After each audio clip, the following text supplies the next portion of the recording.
Hi everyone, welcome back to my channel. My name is Amanda Rose, and if you are new here, I make content mostly about teaching. I am a high school teacher in Brooklyn, New York, and I am currently teaching completely remote.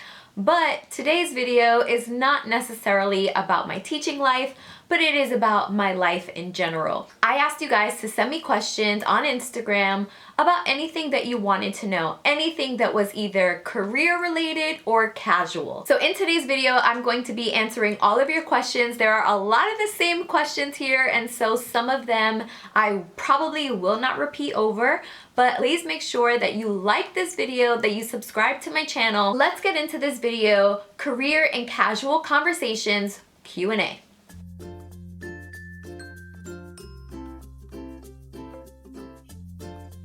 The first question is actually a career-related question. How much work do you do after school hours? How long does it take you to grade? And also, how long does it take you to lesson plan?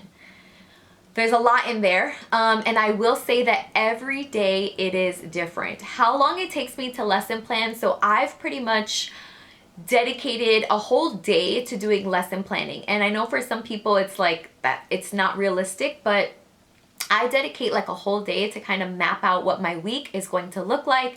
I figure out my do now, I figure out my learning standards, I figure out pretty much like the overall gist of what those lessons are going to be. Now, by no means do I have every single activity and all PowerPoints done, but as far as the lesson planning process, it does take me, I want to say maybe a solid like 4 hours just to like get the whole week done and the gist of the activities. But throughout the week, I am creating those activities, I'm creating the PowerPoints, and so as far as the lesson planning for the whole week, I would say about 4 hours. The next part of that question was, how long does it take me to grade? It takes me a long time. Grading remotely, I have struggled. I think it's different when you're looking at papers. For me, it's a lot easier to kind of just go through a paper, give it a check, or write the grade. And then even after you have all that, to input grades in, it's just so much easier to like see the grade, put it, see the grade, put it. But online, it is a struggle. It's taken me a lot longer to get through work, a lot longer to grade stuff, especially on Google Classroom, because sometimes it'll say like a student's work is missing, but it's not really missing. They did answer it, they just didn't turn it in. I know there are a lot of like Chrome extensions where you can grade in Google Classroom and then you can transfer it over into the grading platform that your school is using. So I have actually just recently started looking into those things to help me with grading. But as far as just even looking at student work, it takes me a long time.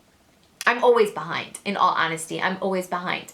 I tried to create a system where I would grade the day before's work, but I cannot stay consistent. I can probably do it for a week, but as far as like making that a routine, it's really, really hard because the assignments that you give your students are different, right? Forget it. If you give an exam or if you give a project-based assessment, now that whole grading system is completely thrown off. If you're grading essays, that system is completely thrown off. So I cannot give a definitive answer, but it feels like grading is never ending. I will say that. I am always behind on grading.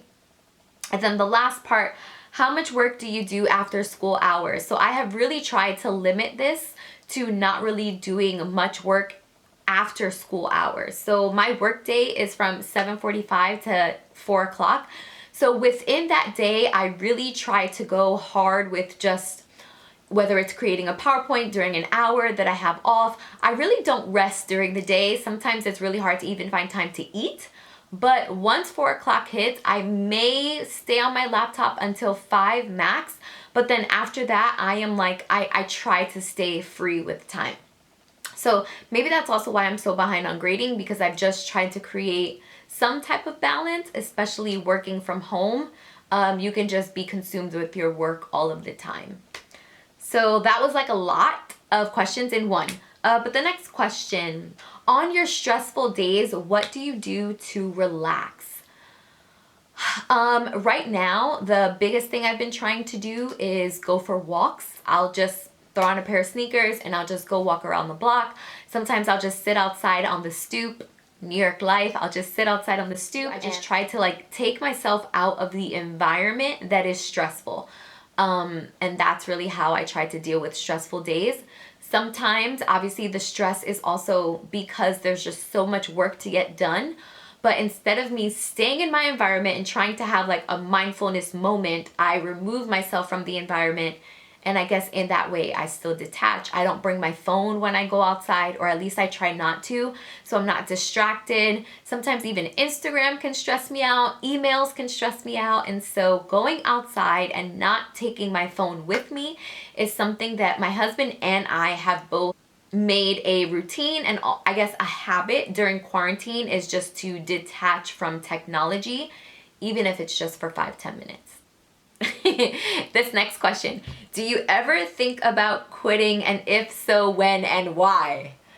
Hasn't every teacher, I don't know, you guys, hasn't every person ever thought about quitting their job? Like, even the people who love what they do, right? Isn't that just a natural thing to feel like, can I do this? Can I do this forever? Like, what? I don't know. I think that the honest answer in this is yes. I have thought about quitting. I think every person who has a job, even the job that they love, has possibly thought about quitting, because I think that it's just a natural reaction to stress, to just be like, I don't want to deal with this anymore. I don't want this in my life. But the question does have a little added part where it says, if so, when or why? Honestly, I think it's just because the job never ends. It goes back to all the things from the last question, where how long does it take you to lesson plan? How long does it take you to grade? To me, the easiest part of the job is dealing with the kids. They make the job. When I have conversations with the students, when I see those aha moments, when I present content and they are thinking for themselves and analyzing, those are the moments where it's like, this is why I do what I do. But it is stressful dealing with the constant changes, especially now with COVID.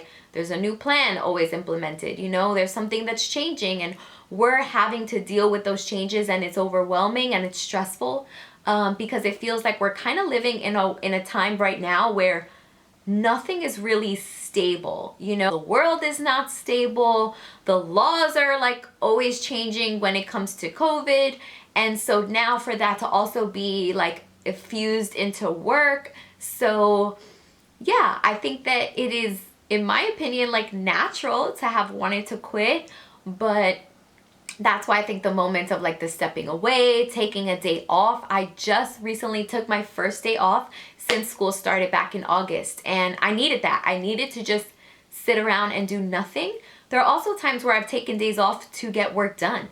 And some people may be like, oh my God, like what a day off, but it happens, right? Especially when I was in grad school, I was taking days off of work to get grad school work done.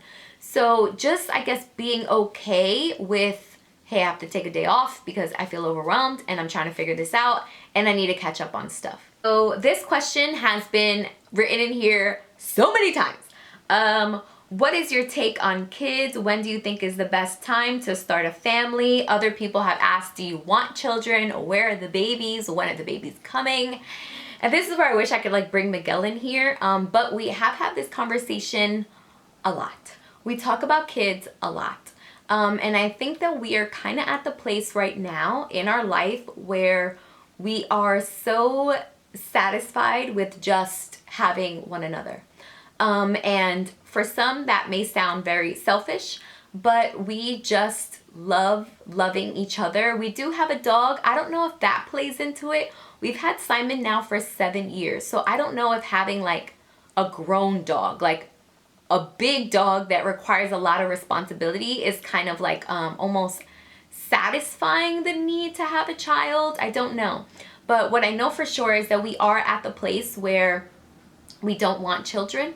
I don't know if we ever will, but we're so content with it just being us. So yeah, that's currently where we're at. I know the clock is ticking as far as like age, but we're just waiting for God to put that desire in our hearts, and right now we don't have the desire. Next one, what is my nationality? So I've gotten this question a few times. My mom is Puerto Rican, my dad is Dominican, and I was obviously born in the US of A. So my background is Hispanic / Latino, but someone wrote, is teaching itself draining? It has its moments. I think it has its moments. Teaching, like being in the classroom and teaching, that's where I get the most energy. But I will say that right after I'm done teaching, especially after the end of the day, I feel like I can't even formulate a sentence.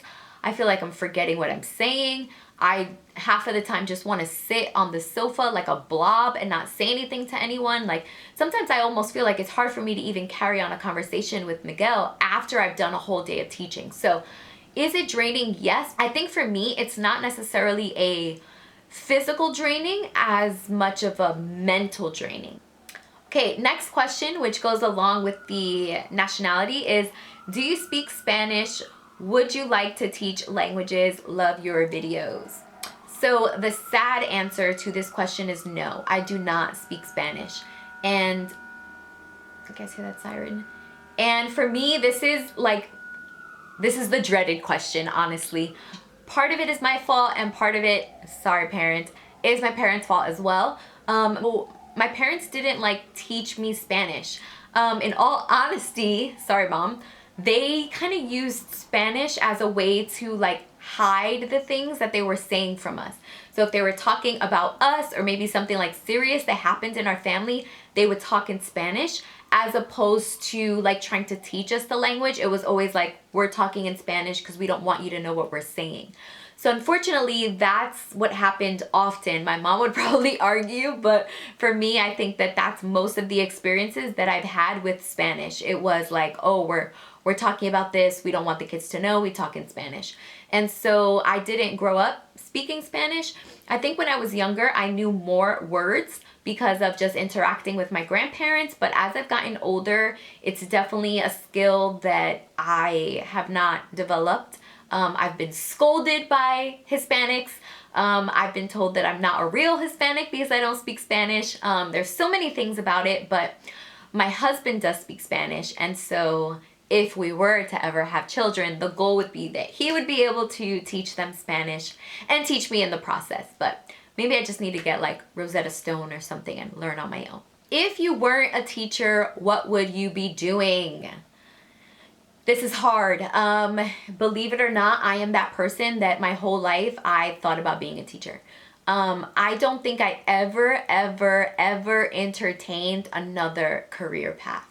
So when people ask me these questions, it freaks me out because I'm yeah, you're right. If I weren't teaching, what would I be doing?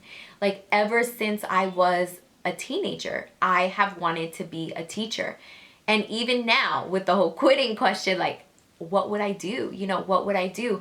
I do think that my gift is to teach. Maybe not necessarily in a school, maybe in a different setting, maybe teaching in a church, maybe some type of administrative work with organization, maybe some type of life coach / financial coaching. But ultimately, it would still take on the form of teaching or educating in some way.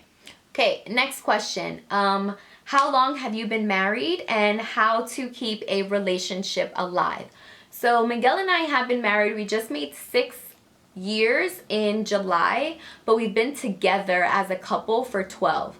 So we've been together for quite some time and again married for 6. And I think the thing that has really kept us alive, everyone's gonna say cliche, but is communication. Miguel and I are 2 very honest people. I do think that it takes me more time to not necessarily be honest, but express my feelings and my emotions. I have a really hard time understanding how I feel a lot of times. And so I'm always I have to think about it. I have to think about it. But ultimately, I would say what keeps our relationship alive is being honest with each other. When someone does something that we don't like, we call each other out on it. We hold each other accountable. We make commitments to each other that we believe are realistic. And also, we genuinely just enjoy each other's company. I think that when you have chosen to commit your life to someone and when you've chosen to love someone, you have to be honest with them. One of the biggest things that I've learned is that like the way I like to be loved is not the way that Miguel likes to be loved. And so for so long, like I'm a doer, like my love language is acts of service. And so doing things for him, like cooking or cleaning or whatever, doing laundry, like for me, I felt like this is definitely showing you that I love you. But that's how I want to be shown that I'm loved. Like if he throws out the garbage or does the dishes, forget about it. Like I am swooning. But so much of keeping a relationship alive is learning what that person needs to be loved and not assuming that you know and not implementing your own idea of love on that person and having those conversations as well. How do you want to be loved? Taking the love language quiz, taking the personality test and finding out what their enneagram is and learning how to actually commit to loving someone the way that they are. And I think that that's how we've definitely kept our relationship alive, is that we've built a foundation where we just genuinely love each other. And so I think that's how we've kept our relationship alive. We're to the point where if all we're doing is watching TV together, or if we're just going for a walk outside, like we're satisfied with that because we enjoy each other's company more than actually like doing things. So, you know, don't get me wrong, like take me out. But I think that's what has really kept our relationship alive, is that we have made a commitment to learning and understanding each other and then changing our behaviors to make sure that that person feels loved. And I know that sometimes people may find that controversial, but the truth is the two become one. But it's not automatic. It's not just like, oh, you both became one because you got married. It's like, no, it's an active work to blend together. It's an active work to choose to love that person, to learn them, to understand them, to know what their likes and dislikes are, and then to work together to create the best relationship possible. And so I think that that's what we have worked towards for this whole time being together, and that's what we continue to work towards. Next question. How do you deal with controversial discussions in class? Did you struggle at first? I love that somebody asked this, especially now with all of the conversations about race that are happening in our country. And the answer is yes. I think that everyone struggles at first to have these conversations in class because you're afraid of saying the wrong thing. And the truth is you're going to make mistakes. I think the best thing that you can do is create the space to have the conversations in class. I think one of the worst things that we can do as educators is act like real world stuff doesn't affect the classroom, and more importantly, act like it doesn't affect our students. And so they may not have a direct relationship to these issues, but it's still a part of the world that they're living in. And so I would say be open to having the conversations, create the space for the conversations. But yes, it was difficult. But what I've learned is to ask questions. I don't necessarily think the students want to know your opinion as much as just creating a space for them to share theirs. Why do you feel that way? Why do you think it's important that we talk about race in this country? Why do you think that it's not important that we talk about race in this country? And really just get them to start thinking and talking. And you'd be surprised the things that your students will say. And as long as you create a space and you do that ahead of time where, hey, every opinion matters in this classroom. My famous line in class is, we attack the idea, never the person. We question the idea, never the person. And so as long as we can get to a place where we're acknowledging people's thoughts and ideas and their thinking, then it will be successful. But definitely, I mean, the truth is you're going to make mistakes. Like having controversial conversations are hard. What I would also say is if you're not having these conversations in your daily life, it will be really hard to have them in the classroom. Having conversations with people that don't think like you, that don't look like you, or maybe they do share the same ideas as you, but if you're not used to having fluid conversations, if you're not used to questioning people in your life, if you're not used to being questioned, then opening up a forum like that in the classroom will be difficult. So that would be my advice, is to explore having those conversations outside of the classroom, and also keeping in mind that the classroom is a space not for necessarily the teacher to implement their own ideas, but to create a space for students to share theirs and question each other, and see where the conversation goes from there. At least that's what I believe the classroom is, because I know that everyone has their own approach. I love this question. What are some things you wish kids learned in middle school that would help them in high school? Essay writing. I know that essay writing is such a a student struggle in writing in general. But essay writing, I think, is one of the things that as a social studies teacher, I see many of my students struggle with. Even a lot of the phrases and the words that they use. I know that in middle school, it's very obvious, at least here in the city, you can kind of tell when the kids come from the same school because they start their paragraphs the same way. In this essay, I will discuss. This essay will be about. And that for us is like such a big no-no, especially when you're writing at a high school level or when you're writing for a regents exam. Or those are things that we've constantly had to break in our students. And so I would say, if anything, preparing them to not necessarily rely so much on these sentence starters. That's just a very small example, but I've seen that a lot with essay writing in general. Paragraph and sentence structures, our students come in with a lot of these habits that we have to break once they are in high school. Okay, there are 2 more questions. This video is very long, but thank you so much to everyone who submitted questions. One question is, do you want to teach forever? And I go back and forth with this. I think if things weren't changing so much, the answer would be yes. Again, I love students. I love being in the classroom. I love teaching. I love my content.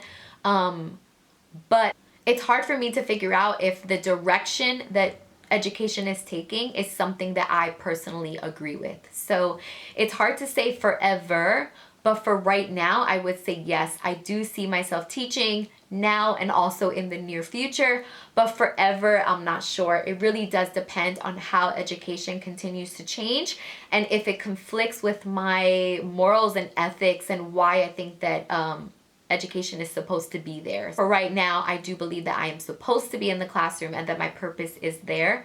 So yeah, in the near future, and for right now, I do see myself still teaching. And then the last and final question, which I love, someone asked me, how are you?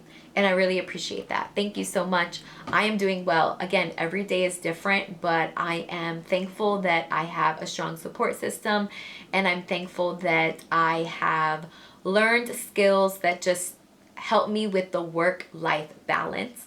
And so I'm doing okay, and thank you so much for asking. So there were so many questions in this video. I do believe that I was quite long-winded with some of them, so hopefully you guys enjoyed. Do not forget to subscribe to my channel, to give it a thumbs up, and I will see you all in the next video.